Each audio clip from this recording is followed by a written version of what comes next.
ক্ষমতায় থাকাকালীন কি হতো সেটা যদি আমি বলতে যাই, আমার হচ্ছে অনেক কথা বলতে হবে। সেটা হচ্ছে আওয়ামী লীগ যে ক্ষমতায় ছিল গত 15 বছর ধরে, টেকনাফে যেটা হয়েছে সেটা হচ্ছে আইন বহির্ভূত হত্যা, যেটাকে আমরা বলি ক্রস ফায়ার।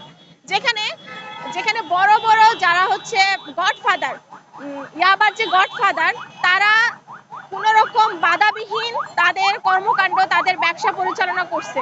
কিন্তু একেবারে রুট লেভেলের যারা শ্রমিক, যারা মাত্র 4,000-5,000 টাকার বিনিময়ে মাদকের হচ্ছে কি করে এক জায়গা থেকে আরেক জায়গায় নিয়ে যেত, তাদেরকে র্যান্ডমলি কোনো বাজ বিচার ছাড়া, কোনো আইন বহির্ভূত ভাবে তাদেরকে ক্রস ফায়ার দেওয়া হতো, হত্যা করা হতো। আওয়ামী লীগের আমলে কি হয়েছে, ফেসিবাদের আমলে কি হয়েছে, এটা বলতে গেলে অনেক কিছু বলতে হবে। যেটার উদাহরণ হচ্ছে আমাদের ওসি প্রদীপ, যেটার উদাহরণ হচ্ছে আমাদের মেজর সিনহা। তো এটার আরেকটা বিষয় হচ্ছে, আমরা সবাই জানি আমাদের টেকনাফের যে কি বলে এমপি মোদি, যাকে হচ্ছে এই অন্তর্বর্তীকালীন সরকার আসার পরে অ্যারেস্ট করা হয়েছে, যে ছিল ইয়াবার গডফাদার, তার উপরে তারও আবার গডফাদার ছিল। তো তারা কিন্তু তাদের ক্ষমতা, তাদের ব্যবসা সবকিছু হচ্ছে নির্বিঘ্নে পরিচালিত করছে, কিন্তু সাধারণ মানুষ, সাধারণ জনগণ, অভাবী জনগণ, তারা হচ্ছে সবচেয়ে বেশি সাফার করছে। স্বৈরাচার হাসিনা চলে যাওয়ার পরও এটা পরিবর্তন না হওয়ার কারণ হচ্ছে সেখানে প্রশাসনিক যে জায়গাগুলোতে যারা এখনো দায়িত্বরত আছে, তারা এখনো স্বৈরাচারের মন মানসিকতায় ধারণ করে আছে। তাদের মধ্যে কোনো চেঞ্জ হয় নাই। মানে তারা আগে যে কর্মকাণ্ডগুলো করছিল এখনো সেই কর্মকাণ্ডেই লিপ্ত আছে। তাদের দেশ পরিবর্তন হয়েছে, দেশের সরকার পরিবর্তন হয়েছে, দেশের মানুষের মন মানসিকতা পরিবর্তন হলেও এই তাদের যারা প্রশাসনিক কাজে যারা আছে, যারা ক্ষমতায় আছে, যারা দেশের সেবার কাজে আছে, তাদের মন মানসিকতার কোনো পরিবর্তন হয়নি। তারা এখনো যারা যারা অসহায় তাদেরকে নিপীড়ন করছে, তাদেরকে জুলুম করছে, যারা ক্ষমতাবান তাদেরকে সাপোর্ট দিয়ে যাচ্ছে। আমাদের কক্সবাজারে আমরা হচ্ছে অনেক বেশি অনিরাপদ বোধ করছি, আমাদের ফ্যামিলি অনিরাপদ বোধ করছে। কারণ আমাদেরকে একদিকে আমাদের হচ্ছে লোকাল সন্ত্রাসী এবং রোহিঙ্গা সন্ত্রাসীরা আমাদেরকে অপহরণ করছে, লাখ লাখ টাকা মুক্তিপণ চাইছে।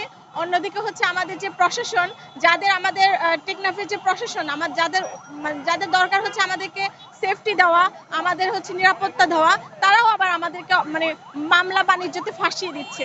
ইভেন আমি যদি আমার নিজের একটা উদাহরণ দিয়ে বলি, সেটা হচ্ছে আমি যখন বাড়ি যাই, আমি যখন টেকনাফে যাই, তো আমি টেকনাফ থেকে আমি যে ঢাকায় আমি সেফলি রিচ করব, টেকনাফ থেকে ঢাকায় যে আমি সেফলি রিচ করব, এই নিশ্চয়তাটুকু আমি পাই না। কারণ আমি সবসময় ভয়ের মধ্যে থাকি যে কোনো সময় ওখানকার পুলিশ, ওখানকার যারা হচ্ছে প্রশাসন, তারা হচ্ছে বিভিন্নভাবে আমাকে ইয়াবা মামলা বা আমাকে ইয়াবা দিয়ে, আমাকে পরিকল্পিতভাবে ইয়াবা মামলায় আমাকে ফাঁসিয়ে দিতে পারে, বা আমাকে, যেটা অহরহ হয় আমরা যারা বিশেষ করে আমরা যারা বাইরে থাকি, আমরা টেকনাফের বাইরে থাকি, আমরা যখন আসা যাওয়া করি, এরকম অহরহ ঘটনা ঘটছে যে যার কাছে ইয়াবা ছিল না কিন্তু তাকে ইয়াবা দিয়ে চালান দেওয়া হয়।